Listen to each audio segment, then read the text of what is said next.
कहना पड़ेगा हमारे देश के बदमाश लोग जितने कदम आगे हैं, हमारा सिस्टम उतना ही कदम पीछे। टेलीग्राम पे ये मैसेज फ्लोट होने लग गया है, रीनीट के गेस्ट पेपर्स आपको यहीं मिलेंगे, स्टे ट्यून्ड एस्पिरेंट्स। देखा आपने लापरवाही का नतीजा है। कोई कंप्लेन कर रहा है कि चुनाव फेयर नहीं है, कोई कंप्लेन कर रहा है एग्जाम फेयर नहीं है। बड़े बड़े देशों में बड़े बड़े फ्रॉड्स होते रहते हैं, बहुत ज्यादा होते हैं आजकल। And then we ask What is actually wrong with our Indian competitive exam system? खर्चा इतना है ना कि असली वाले अमीर ही अफोर्ड कर सकते हैं। लगभग 23 लाख बच्चों ने नीट 2026 का एग्जाम दिया। वो बाहर निकले इस रिलीफ से कि पेपर हो गया, फाइनली इतने साल लगाए, मेहनत की, पेपर दे दिया, अब जो होगा देखा जाएगा। और पता चलता है जो हुआ वो नहीं देखा जाएगा क्योंकि गेस्ट पेपर लीक हो गया। और वो गेस्ट पेपर इतना एक्यूरेट था जितना एक्चुअल पेपर नहीं था। इंडिया का एजुकेशन सिस्टम नहीं है, हंगर गेम्स है। किसी को रूल्स ढंग से पता नहीं है और जो गेम मास्टर है उसको नींद आ रही है। अब हम सिर्फ इंटेलिजेंस टेस्ट नहीं करते हैं, अब हम लोगों के टेलीग्राम कनेक्शंस, उनकी जेब का पैसा और पेशेंस सब टेस्ट कर रहे होते हैं। 2015 में AIPMT ब्लूटूथ चीटिंग रैकेट था, पूरा पकड़ा गया था। 2024 में नीट के एग्जाम में ग्रेस मार्क्स बांटे गए थे। 2026 में फिर ऐसा हुआ, चीटिंग हुई, पेपर लीक हुआ,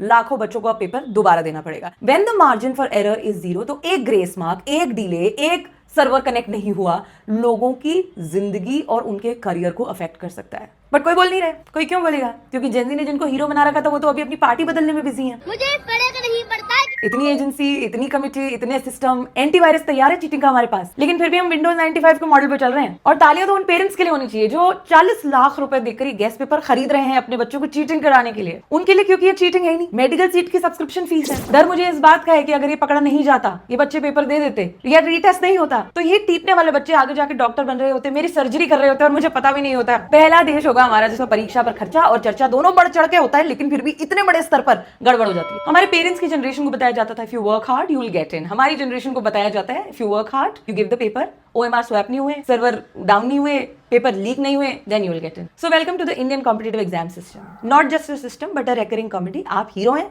और आप बस रीटेक पर रीटेक देते रहिए। रही बात टेस्टिंग एजेंसीज की, they are there to test your patience. Thank you. आपने सबसे पहले घबराना नहीं है।